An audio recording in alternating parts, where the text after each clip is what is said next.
Всем привет, с вами Стронгостед, и сегодня мы поговорим о Серкет саппорте. Почему я считаю его одним из самых эффективных саппортов для того, чтобы добраться до рейтинга 2000, как и персонажа Гуанина Соло. Во-первых, Серкет очень хороша, если у вас есть возможность, у вас дополнительный маг, либо на соло стоит какой-то с магическим уроном персонаж, страж, маг, неважно, либо у вас вместо убийцы Аукван, хотя бы я его отнес бы скорее к убийцам магическим. Серкет будет отлично смотреться, тем более против любого любого хилящего персонажа. То есть это очень хорошо. Начинаем мы, если у нас опять же хороший какой-то джанглер бьет с руки, хорошо начать с военного флага. До 2000 рейтинга военный флаг очень хорошо заходит. Ну и в принципе после там 2000-2300 до 2300-2500, где-то вот так, добавить себе в пул, то есть выборку персонажей на линию саппорта, ну вот попался вам саппорт, добавить себе Серкет, даже если у вас будет 4 физика, это ничего страшного, если у вас там какой-то дополнительный Бакасура с чистым уроном, то есть у вас Серкет, она как бы за счет ульты может нанести чистый урон. Берем мы, естественно, первым блинк, то есть не защиту, мы идем именно как атакующий саппорт. Тройка нам нужна, чтобы либо еще больше дистанцию выиграть, либо, соответственно, разорвать дистанцию. Единичка — это наш основной урон, ее мы в первую очередь максимум, ну, там, по возможности с ультой. Ульту и ее. То есть единичка, двойка, тройка, четверка. Сначала максимум единичку, потом двойку. Вначале на линии мы сейчас помогаем за счет руки богов. То есть берем как можно больше баночек, чтобы как можно дольше отстоять. Стараемся как можно меньше получить от крипов урона. Забираем пак побыстрее, чтобы была возможность нанести урон немножечко последующему, получить пораньше второй уровень.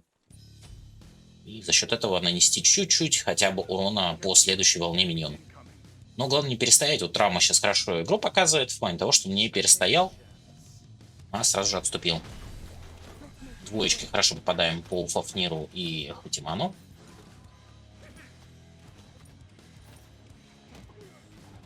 Немножко пронесли им урона. Пока вот выбиваем из них, собственно, баночки. Лучше все табом проверять количество банок, то есть банки — это тоже важная штука. На линии лучше в безопасной позиции выйти, не там, где тебе урон насуют, а вот именно с миньонами непосредственно со своими. Сейчас хорошо бы не дать перепушить. Постараемся побыстрее попушить. Фафнир там с малым уроном наносит по миньонам. За счет этого мы быстрее чистим линию. Берем троечку, еще урона с троечки наносим дополнительно. Хорошо сейчас пробили оппонентам. Главное не совершить ошибку на начальной стадии, на дуо, это залезть под миньонов и получить очень много от них урона. Что в начале, вот где-то до 5 уровня, от миньонов слишком много урона, и никакая защита, даже будь вы стражи, не стражи, не поможет. Так, блинк нам сбили сейчас хорошо, на самом деле могли блинкануться, даже заколли, а вот мы хорошо блинканулись и хорошо попали. Фафнир уже должен достаться нашему керри, да. Лучше фраги первые оставлять керри, чтобы он побыстрее закрыл там перчатку пожирателя на наручи, либо еще какой-то дополнительно получил возможность собрать побыстрее предметы, потому что керри — это обычно персонажи, которые именно на поздней стадии игры, это после 20-й минуты, это late game, получают наибольшее преимущество. И нужно, чтобы они как можно больше сделали, так сказать, предметов к этому. Поэтому ваша задача как саппорта — создать им для этого позицию, открыть им пространство для действий, создать, так сказать, space. Поэтому никогда старайтесь не стоять просто так на линии, не получать опыт просто так за стояние, а либо делать возможность для ганга, либо не давать возможность выйти оппоненту на ганг, то есть своим присутствием, если вы видите, что саппорт вражеского нету на линии, то не нужно стоять и просто получать опыт. Ой-ой-ой, сейчас я большую ошибку на самом деле совершил, как раз про которую я говорил, о том, что не нужно заходить в миньонов в начале игры. Вот я сейчас залетел в миньонов, ну, в принципе, я достаточно часто такие ошибки совершаю, но мы видим, что на профессиональном уровне игроки, когда они полностью собраны в игре, это их хлеб, они таких ошибок уже не допускают. Ну и чем дальше, соответственно, в рейтинге, чем реже вы допускаете такие ошибки. И ну и главное не концентрироваться на таких ошибках, то есть если вы ее совершили, не расстраиваться, в следующий раз постараться отыграть хорошо. То есть у нас сейчас есть ботинок с вами, мы в принципе можем за счет этого получить преимущество, чуть отогнать линию. Не всегда полезно убить противника, вот главное вот зачистить этот пак до того, как он зайдет под башню, потому что под башней мы потеряем, наш керри потеряет дополнительный опыт и золото, точнее золото. Но может и опыт, если будут волны заходить, его отсутствие на линии под башню, это тоже не очень хорошо, поэтому.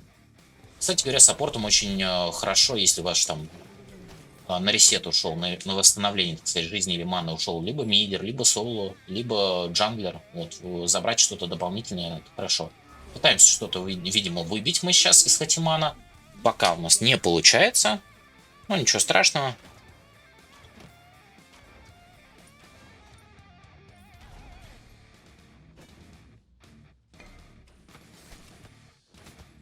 Еще одна гарпия будет нашу копилочку.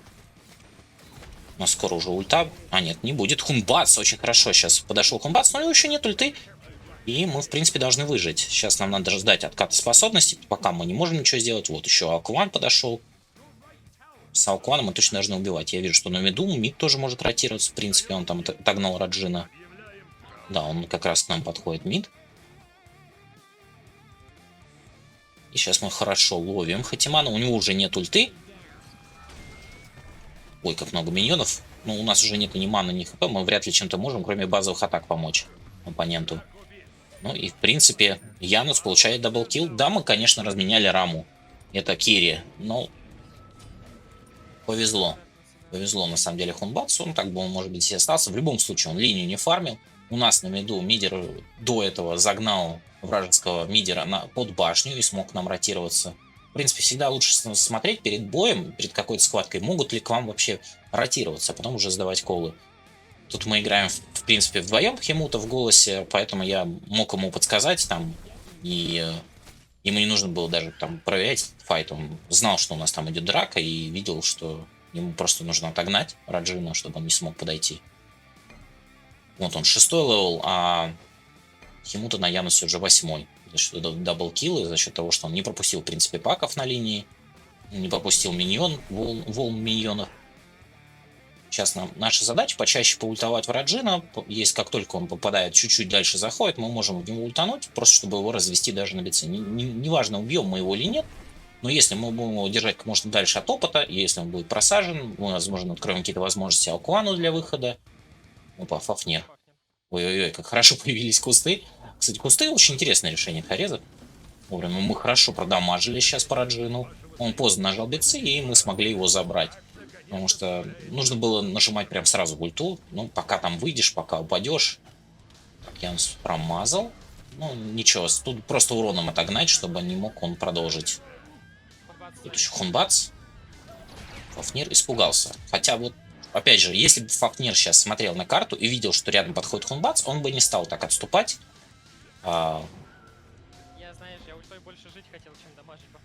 Если бы он продолжил, сейчас под башню немножко затанковал Хунбац, бы спокойно добрал этого Януса. Всегда на саппорте вы всегда должны смотреть на карту, всегда должны понимать, что вы можете сделать на карте, какие вы можете помочь забрать объекты, может быть, где-то потанковать надо, ну, еще что-то. Может быть, пока кто-то отсутствует, забрать какой-то дополнительный опыт. Ну и копить, естественно, на ауры, чтобы было легче пилить, легче инициировать, чтобы вы как можно больше вносили для команды именно поддержки. Но это не так уж и важно, какой персонаж, просто та же самая Серкет, она может еще дополнительно подкерить, поэтому она очень удобна именно в плане, вы не особо не играете на саппортах, но вот вам выпадает роль саппорта, такое бывает, что у вас стоят две роли выбраны определенных, но бывает, что вам попадается саппорт. И чтобы получить удовольствие от игры, и чтобы иметь возможность добраться до 2К плюс рейтинга, лучше взять что-то, что может внести какой-то наибольший импакт, и на чем вы больше умеете. Если вы так же, как я, мейните в основном джангл, то дополнительно сыграть на Серкет вам будет не так затруднительно, потому что вам в любом случае она поможет, она сейчас достаточно эффективна и в лесу. Но за счет чистого урона, за счет обилия контроля вы достаточно хорошо себя чувствуете. Вот опять же ульта дополнительная дает нам возможность. Ой-ой, хороший ульт от Хунбаца, скорее всего Януса заберет. Бицы, отличные бицы, то есть нашу двойку задоджил. Ну, вряд ли мы отсюда уже уйдем куда-то. Рама подошел. Как Рама хорошо успевает надамажить. На самом деле нам нужно было не пытаться бэкнуться, а именно уже урон максимально сдать. Когда вы знаете, что вы не уйдете, ну, тут я, видимо, не понял еще, что я не ухожу уже никак. А вот вообще лучше всего, если вы понимаете, что у вас там в откате возможности для эскейпа, не продавать реликвии. То есть продавать просто так их тоже не нужно. просто чтобы задоджить контроль. Вот это вот частая ошибка у меня тоже была в начале, особенно моих игр. Я около 3 лет играю уже в Smite. Но у меня очень много игр рангово сыграно, и сейчас, ну, в принципе, до этого в другие игры я тоже знаю, что способности, которые долгое время находятся в кулдауне, в откате, то есть вы их не можете применять так часто, лучше использовать максимально эффективно. То есть битсы продавать просто так не стоит. Сейчас помогаем нашему Янусу забирать гарпий, тоже выносим свой импакт. Мы не просто стоим, не просто не чилим на линии. Всегда на саппорте нужно вообще учиться играть с саппорта в любую моба. Это максимально круто, максимально эффективно. А Серкет позволяет вам при этом еще и носить достаточно большой, создавать такие ситуации, давать такой спейс, открывать такие возможности на карте, давать место для действия своим тиммейтам. Вот это убийца с огромным количеством урона, главное, что он чистый. Чистый урон — это у нас только Серкет и на данный момент Бакасура. Опять же, за счет военного флага и потом талисмана энергии, Кусари Сюгуна, вы можете дать очень много скорости передвижения и скорости атаки. Под таких персонажей это эффективно. Янусу ваш флаг поможет, и талисман энергии поможет ваш, ну, дополнительно, то есть скорость передвижения. Ну, вообще, в принципе, поможет лучше выбрать позицию, опять же, больше спейса открыть возможности в драке непосредственно. Тут мы уже продавались, потому что не было возможности у нас уйти, но я надеюсь, что наши тиммейты сейчас доберут. Вот добирается у нас еще Хатиман непосредственно по игре. Я думаю, что сейчас тут будут пытаться забрать еще Хунбатса. Раму в ульте настреливает. Отлично. Ну и тут уже дело техники забрать Хунбатса ультой. Главное уйти потом. Ой-ой, он решил продолжить по Раджину. И я нас промазал. Очень обидно, но ничего страшного. Сейчас мы с вами дождемся фиванской перчатки. Так просто уходить с базы не нужно.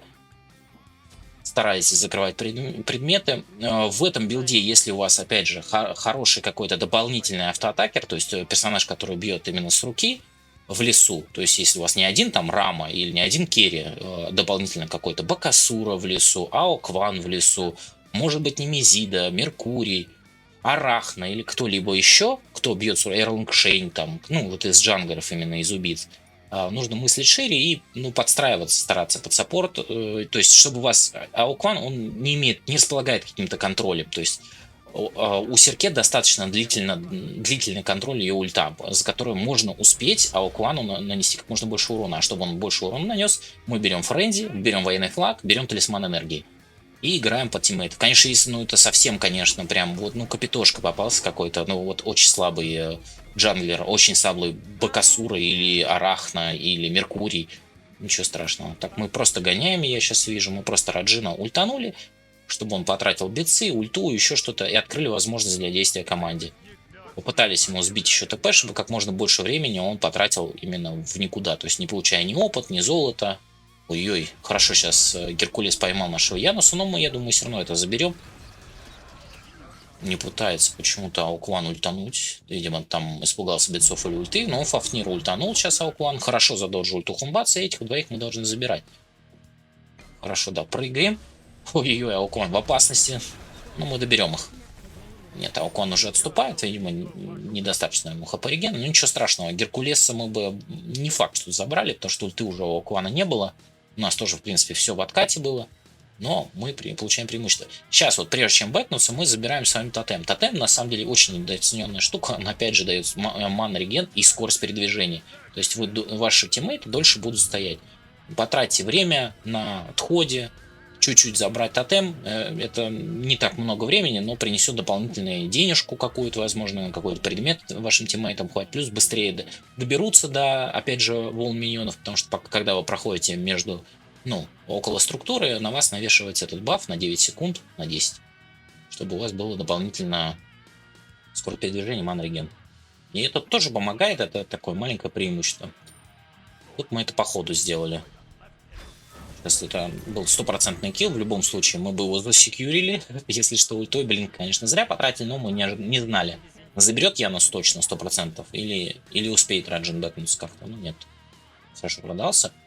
Опять же, хороший килл попался. Никогда не недооценивайте вот скорпионов новых. Они сейчас достаточно быстро просто забираются. При этом они открывают возможность забрать объекты. Золотую фурию лучше вообще забирать где-нибудь после 10 минуты на средней стадии игры. Сейчас, несмотря на то, что карта увеличилась, тайминги все те же самые, что мы видим в нашем гайде по завоеванию. То есть 10 минута начинается средняя игра, 20 минута плюс начинается поздняя стадия. Почему? Потому что количество объектов увеличилось. Несмотря на то, что карта увеличилась, количество уровней получаемого также увеличилось. Вы быстрее стали получать. Стартеры стало не нужно закрывать, поэтому старт игры вообще ускорился, и динамика игры ускорилась, несмотря на то, что карту увеличили, потому что вам, опять же, не нужно там все время, там все стартеры раньше в 7-м сезоне нужно было закрывать, нужно было на это тратить время. Сейчас на это не нужно тратить время, чуть больше экшона стало в смайте.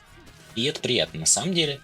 В смайт в этом сезоне намного приятнее играть, еще карта потемнее стала, как-то потревожнее, но с другой стороны и подинамичнее. Вот что Фафнир нас зонит, не дает нам возможность ультануть в Раджина, спасает. Вот сейчас он выполняет свою чисто саппортскую задачу. Попробуем мы сейчас забрать голду. Нужно, правда, вот это вот отзонить как-то. Вот я вижу, Кукулин в ульте заходит уже в своей ярости. Но мы должны забирать этого Раджина. Ой-ой, хорошая Егис, но его добирает все-таки Кухулин.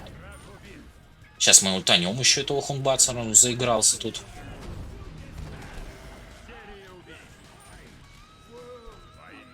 Сейчас надо уходить. Же хорошо ультанули, наша ульта все время вносит импакт дополнительный. Сейчас нам надо пожить. Вот, опять же, мы двоих законтролили, пока очень долгие контроли. Серкет очень хороша в качестве саппорта, именно как долгий контроль. То же самое в Гуане. Почему он хорош? Тем он хорош, что открывает возможность для хороших тимфайтов. И вот в ранге, именно в рандоме, вам очень полезно бывает дать дополнительное усиление, потому что сейчас антихил достаточно поздно стали брать. И вот до 2К рейтинга добраться на Серкет или на Гуане, ну, очень просто. Гуань на соло прям советую, тоже рекомендую. Возможно, если поставите там, ну, больше 20 лайков, то мы сделаем вам ролик на Гуане еще один дополнительный, уже полностью его раскрыв, рассказав, также в каком порядке качать способности и раскрыв игру. Френди лучше, конечно, апнуть, и под это лучше релик даггер. Вот мы начали с вами собирать талисман энергии, я вижу. Пока не так много успели собрать. Взяли варды и уже сейчас будем подваживать. Видим, что наш лес пока занят, можем забрать. Ничего мы сделать не можем, поэтому занимаемся тем, что сбираем миньонов. Так вот такое лучше делать, вот именно гарпии забирать, когда вы видите, что вот ничего не можете. Хотя на самом деле сейчас лучше бы я получил опыт с мида. Мидер очень долго подходит, а они не лес забирали. Мы, видимо, до чего-то дофармили. Ага. Видим, что справа какая-то драка, да, я думаю, что я тут набирал деньги для талисмана энергии. Видим, что справа драка, сейчас попробуем помочь. Уже счет 17 минуты, на самом деле игра какая-то очень жестко задоминированная. Мы очень много спейса, опять же, своей команде дали. Мы с вами хорошо так имеем возможность. Вот Space — это вот место для действия, которое мы дали. У нас, видите, где Рама сейчас, какого он уровня. Он на 4 уровня опережает сейчас Хатимана. Уже скоро на 5 явно будет опережать, потому что он сейчас опять Хатимана солоеднул. На самом деле, когда никого не видно, это достаточно опасно. Но минус 2 было, поэтому он не боялся. У нас появляется талисман энергии, он еще и Радзина забирает. Ну, Раджин там 13 уровень, он, в принципе, такой же уровень, как мы. Потому что мы Раджина зажимали с вами, мы из него выбивали бицы ультой. Мы его постоянно ультовали, чтобы он просто не стоял на линии. Ну, у нас была такая возможность. И, соответственно, открывали место для действий для своих тиммейтов. Вот за счет вот этого раннего давления, ну, я бы сказал, прешер, но мало ли кто вдруг не владеет английским, поэтому вот так. За счет этого давления, вот, собственно, такая простая победа. И это до 20 минуты, ну, тут враги сдались, мы, в принципе, они могли бы еще как-то подраться. Френзи тут ни разу не нажал, но вообще Френзи помогает. Во-первых, засекьюрить объект, то есть быстро забрать, то есть когда маленькое количество у объекта, там, у Fire Giant, у Пиромантера остается хп, вы прожали Френзи, и ваша команда быстрее его добирает просто тычками. Это помогает закрыть какой-то. Тут мы играли, в принципе, на 2К плюс рейтинга, 2.50 тут, но сейчас, поскольку не так давно начался сплит во время этой игры, там буквально неделя прошла, думаю, что это достойная игра, в достойном рейтинге и поможет людям, которые не знают, как добраться до 2К рейтинга. Как вы помните, в прошлом году мы 3 аккаунта или 4 даже довелись с 900 ММР до 2400, 2500. И, в принципе, брали Diamond 1 с бронзой 5 практически, или какая там бронза была, не помню уже. То есть мы с вами достаточно стабильно, хорошо за эти 3 года научились играть ранкеды, и вот вам такое вот хорошее, коротенькое видео. Спасибо всем, кто смотрел. Хорошего вам настроения, хороших комрадов в бою. Если вам понравился такой формат, если вы бы хотели еще таких видео-гайдов, не забывайте ставить лайк, подписываться на канал и забегайте на стримы. Всем пока!